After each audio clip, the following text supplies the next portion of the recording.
Westlake Academy was a place of perfect smiles and quiet cruelty, where power wore a red varsity jacket and whispers could ruin a reputation.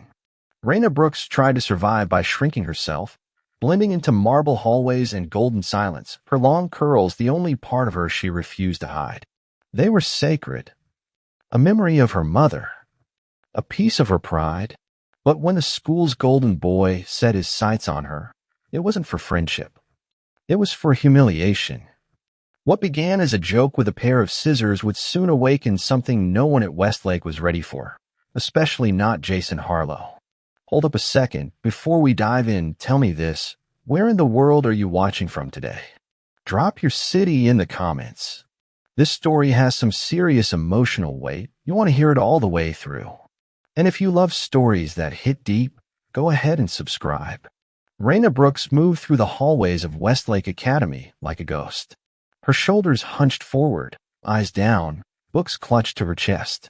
The marble floors and mahogany lockers screamed money and privilege.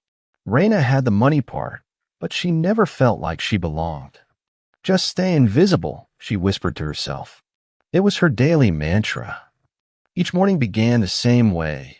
2 hours of careful hair care, washing, conditioning, oil treatments, and protective styling for her long, thick curls. Her hair was her crown, her mother used to say before cancer took her 3 years ago. Those quiet morning rituals were sacred, her only connection to the woman she'd lost.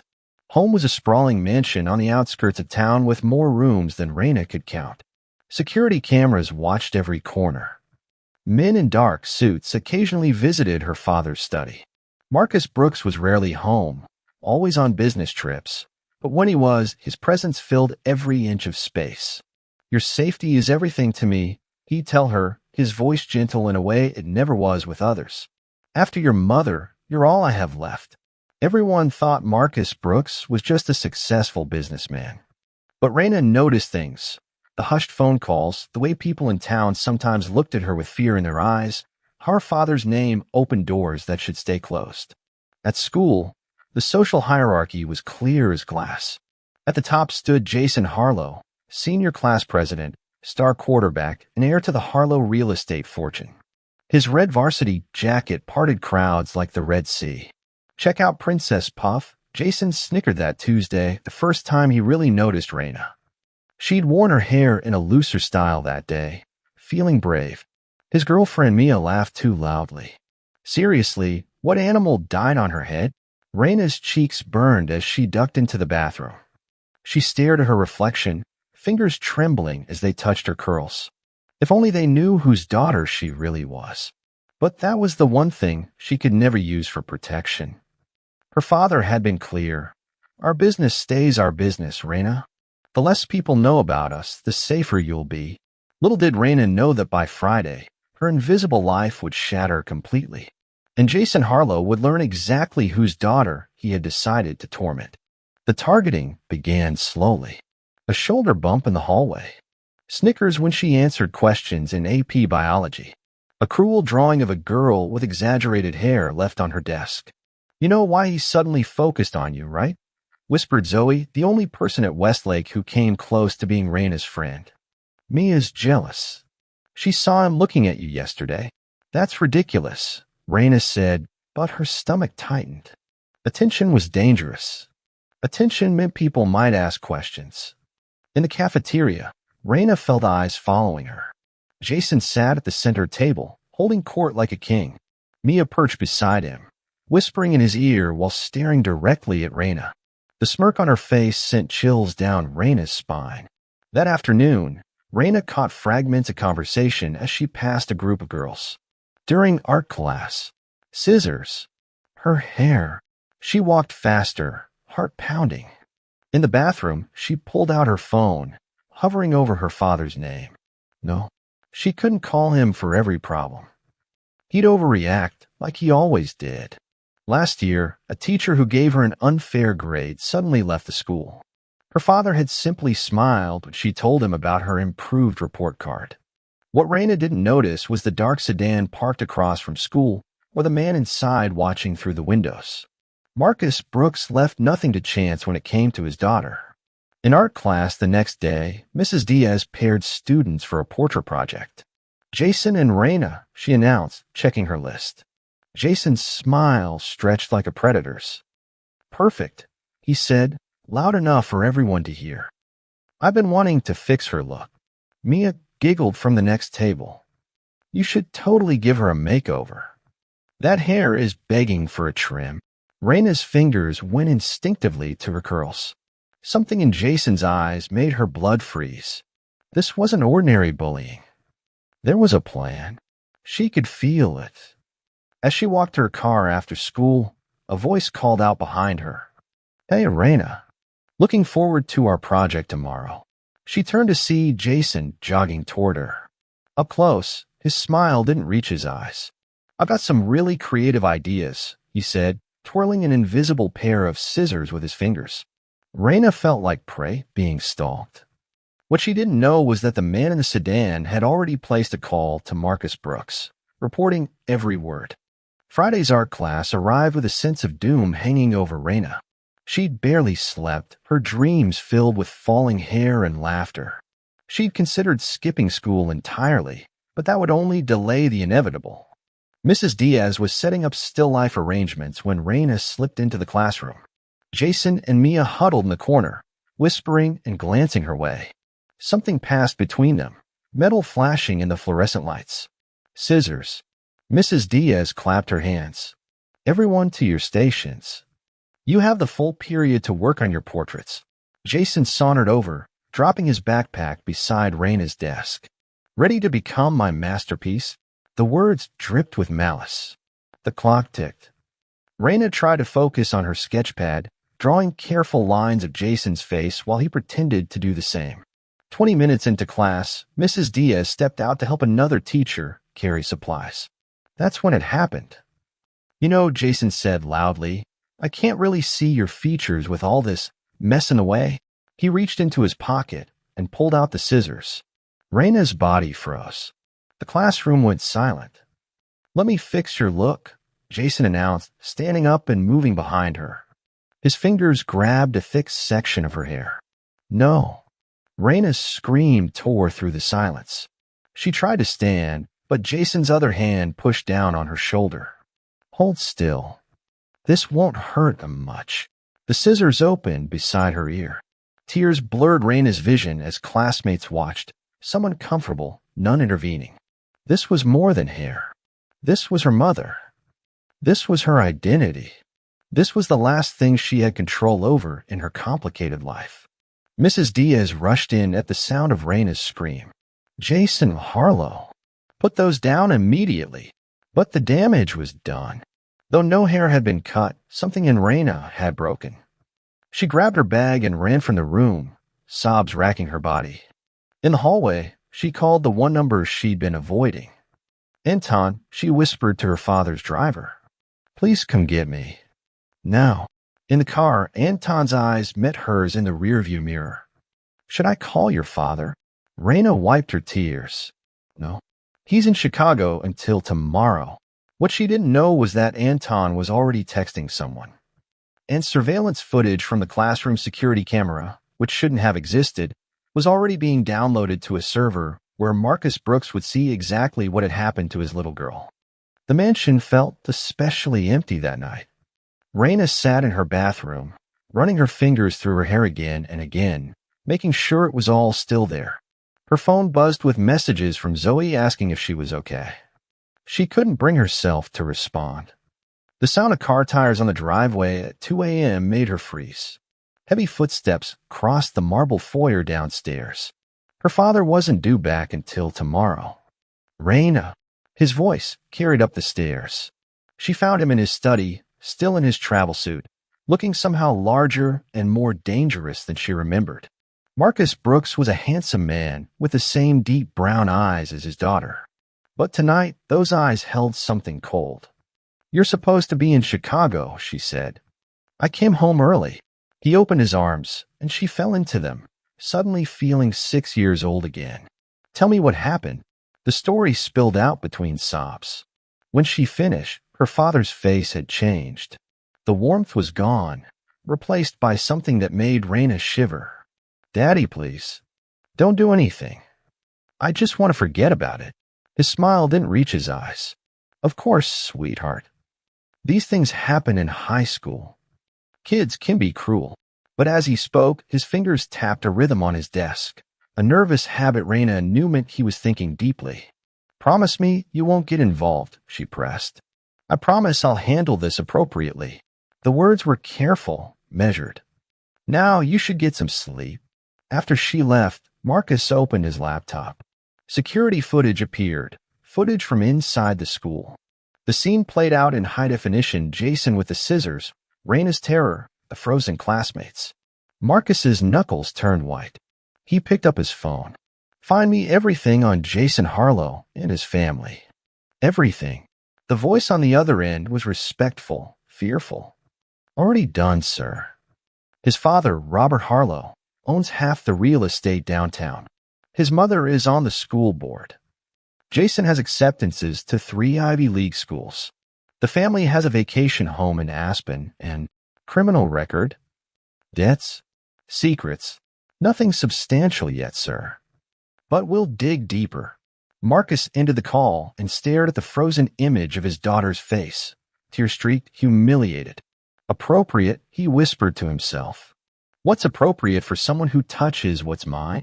Upstairs, Raina lay awake, torn between relief at her father's return and dread about what might happen next. She knew better than anyone Marcus Brooks didn't forgive, and he never, ever forgot. On Monday, Raina returned to school with her hair pulled into a tight bun, steeling herself for whispers and stares. But something had shifted in the atmosphere. Jason wasn't in first period. Or second. By lunch, rumors spread like wildfire. Did you hear? Zoe slid into the seat across from Raina. Jason's car got trashed this weekend. Like, completely destroyed. Windows smashed, tires slashed, paint job ruined. Raina's spoon froze halfway to her mouth. That's terrible. And that's not all. His dad's real estate office was broken into, but nothing was stolen. Just all their computers destroyed. A cold feeling settled in Raina's stomach. She pulled out her phone and texted her father. Did you do something? The reply came instantly. Do something about what? I'm back in Chicago. Love you. By Wednesday, Jason returned to school, subdued and driving his mother's minivan. He avoided looking at Raina. During passing period, she overheard him in heated conversation with his friends. Rescinded my acceptance. Harvard said there was a problem with my application.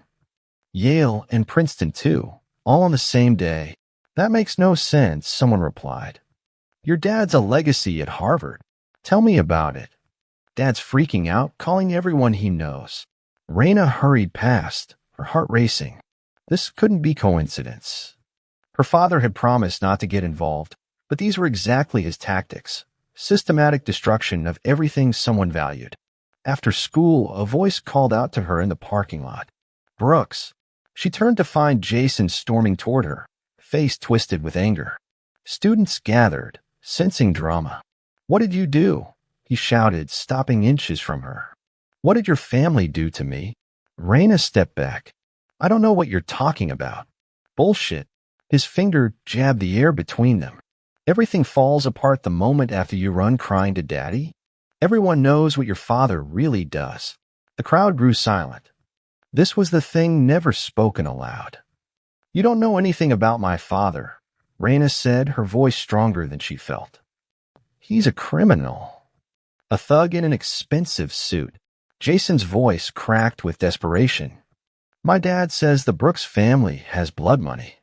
That's why everyone's afraid of you. Before Raina could respond, another voice cut through the tension. Back off, Harlow. Sam Chin stepped between them. Quiet, unassuming Sam who rarely spoke to anyone. This isn't your business, Chin, Jason spat. It is now. Something in Sam's stance made Jason hesitate. Walk away. Surprisingly, Jason did, but not before hissing at Raina. This isn't over. As the crowd dispersed, Sam turned to her. You okay? Why did you help me? She asked. Sam's eyes held understanding beyond his years. Because I know what it's like to have a father people whisper about. Mine works for yours. Raina's world tilted on its axis.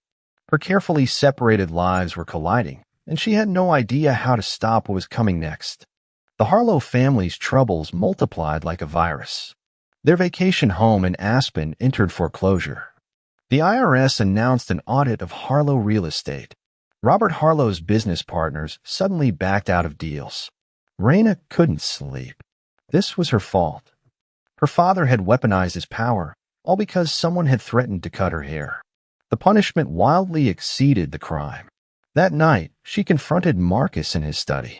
"You promised you wouldn't get involved," she shouted, throwing a newspaper on his desk with a headline, "Harlow Empire Crumbling, Investigation Ongoing." Marcus didn't look up from his work. "I'm not involved." "Stop lying. Jason's family is being destroyed." Her father finally met her eyes.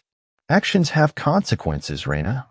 That boy humiliated you, threatened you, made you cry." His voice remained perfectly calm. The world was going to teach him eventually. "I'm just speeding up the lesson." "This isn't right," she whispered. "Right?" His laugh was without humor. "Was it right when your mother died while doctors I paid fortunes couldn't save her?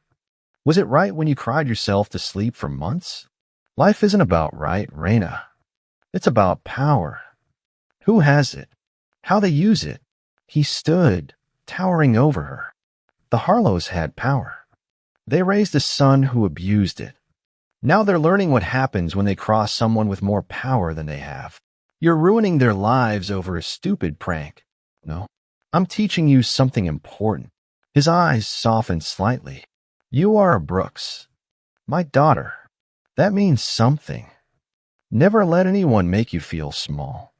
Because you're not. You're the daughter of a king." Raina backed away, suddenly seeing her father clearly, not just as her protector, but as someone who destroyed lives with a phone call. That night, she couldn't sleep. At 3 a.m., she crept downstairs and used her father's office key stolen from his bedroom while he slept. Inside his study, she unlocked the hidden panel behind his bookshelf that she'd accidentally discovered years ago. The room beyond contained computer screens, file cabinets, and a wall of photos. Business rivals, politicians, police officers, all connected with red string to handwritten notes. In the center, a map of the city with properties highlighted, many bearing the Harlow name. This was her legacy. This was her father's real business. Not just criminal, systematic, organized. An empire built on fear and control. A floorboard creaked behind her. "Curious little cat," her father said softly from the doorway. Raina jumped, heart hammering. "How long have you known I knew about this room?" "Since you found it at 12. His smile was sad. "I've always known you're too smart to fool completely. Was Mom part of this too?" His face changed, a flash of old pain. "No. She wanted me out. We were planning to leave it all behind when she got sick." He sighed heavily. "After she died, I couldn't walk away. This world was all I had left. Besides you." For the first time, Raina saw her father as a man with his own pain and choices, not just as her invincible protector. "You have to stop what you're doing to the Harlows," she said. "It's gone too far." Marcus studied her face. "Perhaps you're right. Perhaps it's time for a different lesson." What that meant, Raina wouldn't discover until the next day at school. The shift in the school's social hierarchy was immediate and brutal. Jason Harlow, once untouchable, now walked the halls alone. His girlfriend Mia had publicly dumped him on social media. His teammates found excuses not to sit with him. The fallen king had become a cautionary tale. Raina watched it all with growing discomfort. This wasn't justice, it was cruel. When she spotted Jason eating lunch alone, she made a decision that surprised even herself. She sat across from him. "What do you want?" he asked, not looking up. "Come to gloat." "No." She placed her tray down carefully. "I came to talk about how this ends." Jason finally looked at her, really looked. His eyes were red-rimmed, his face gaunt. "They're taking our house," he said quietly. "Everything's frozen. My dad can't even access his own bank accounts." Raina's stomach tightened. "I'm sorry. Are you?" His laugh was bitter. Your father is doing this. Everyone knows it. I asked him to stop. Why would you do that? After what I did to you. Because this isn't about my hair anymore. It's about destroying your entire family. I didn't know, Jason whispered. About your dad, I mean, there were rumors, but he swallowed hard. My dad knew. He said he had dealings with your father years ago. Said Marcus Brooks never forgives a slight. This was new information. Raina filed it away. If you apologize, really apologize, I think I can help. Jason's laugh was hollow. You think saying sorry will fix this?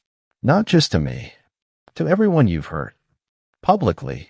And then your father's attack dogs back off? I can try.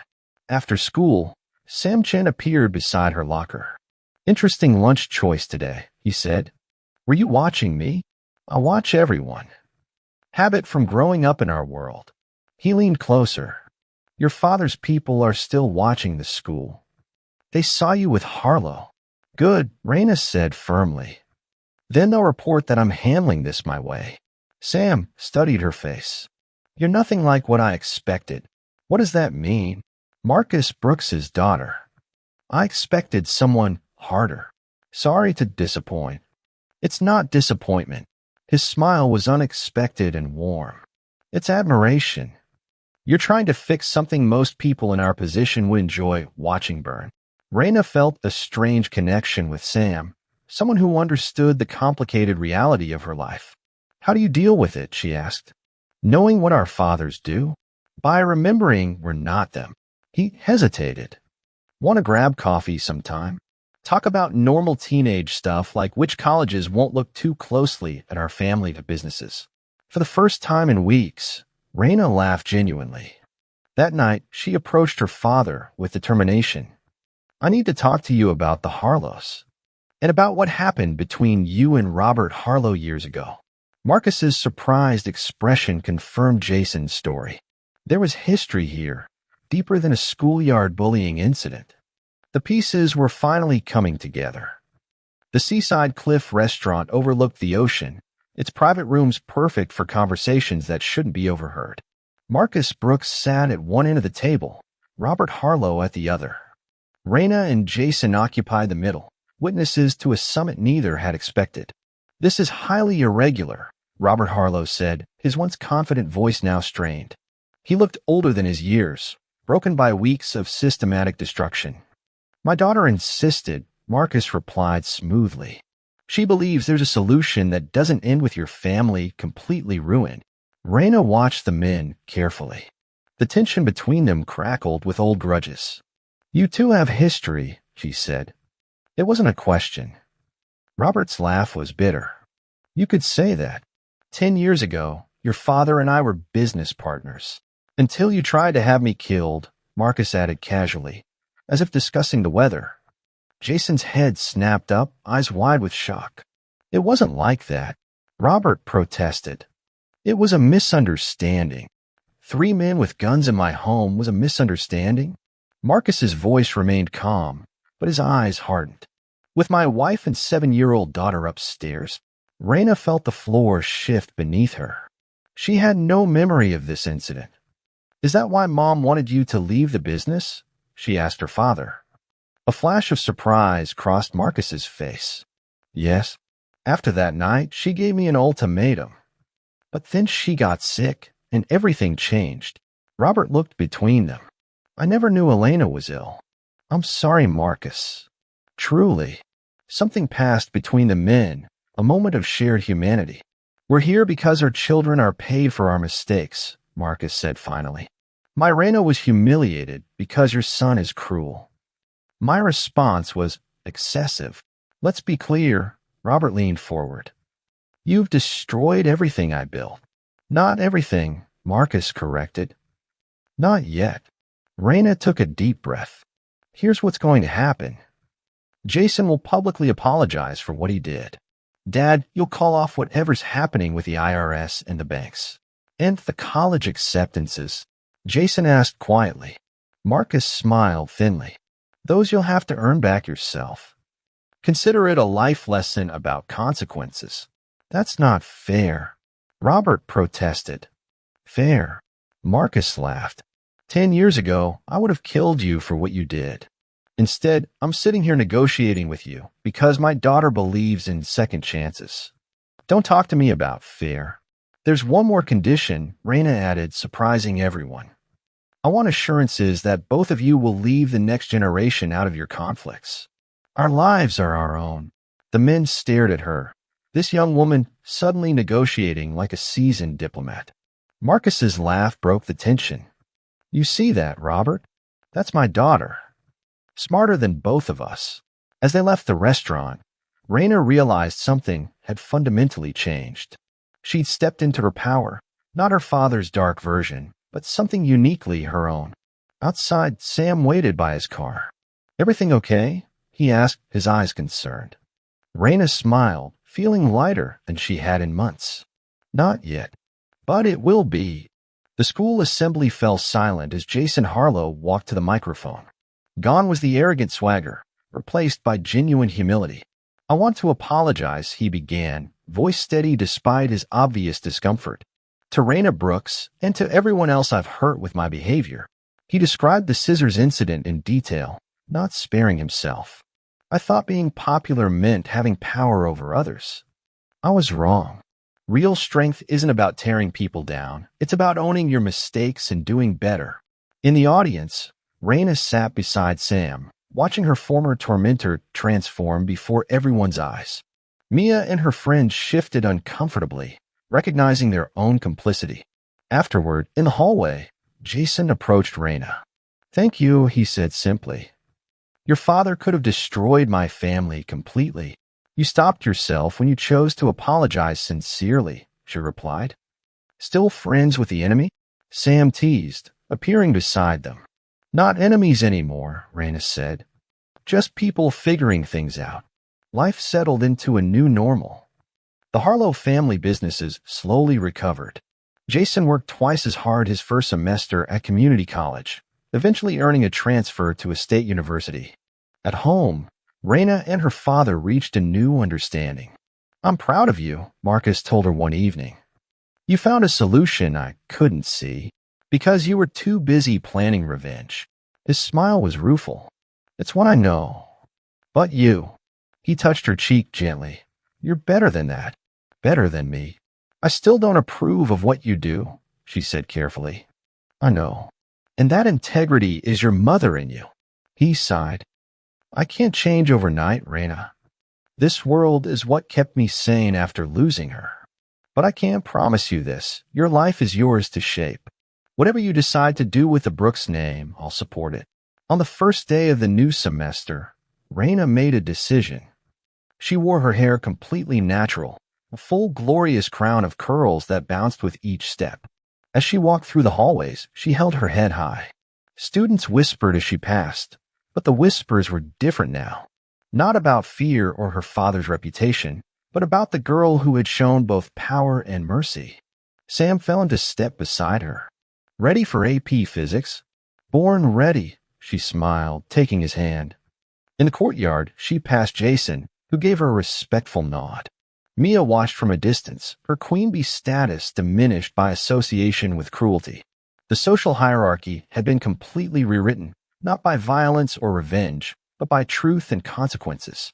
That night, Raina added a new photo to her wall, herself, hair natural and free, smiling with genuine confidence.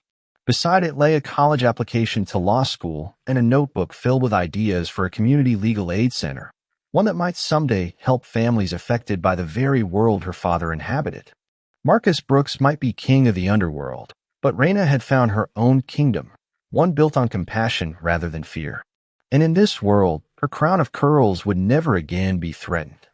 She was her father's daughter, after all, just not in the way anyone expected. That brings our story to a close. Raina's world was built on silence until someone tried to cut the one thing she cherished most. What followed wasn't just about power or revenge. It was about finding the courage to draw your own line in a world shaped by someone else's shadow. Her hair wasn't just hair. It was memory, pride, and self-worth. And when the world threatened to take it, she didn't just protect it. She changed the rules. This story reminds us that strength isn't about shouting the loudest. It's about knowing who you are, even when others try to decide for you. What do you think? Did Jason get what he deserved, or did it go too far? Drop your take in the comments. And if you're still watching, you must love these kinds of stories. Subscribe now. You won't find storytelling like this anywhere else. Want another powerful one? Click and keep watching.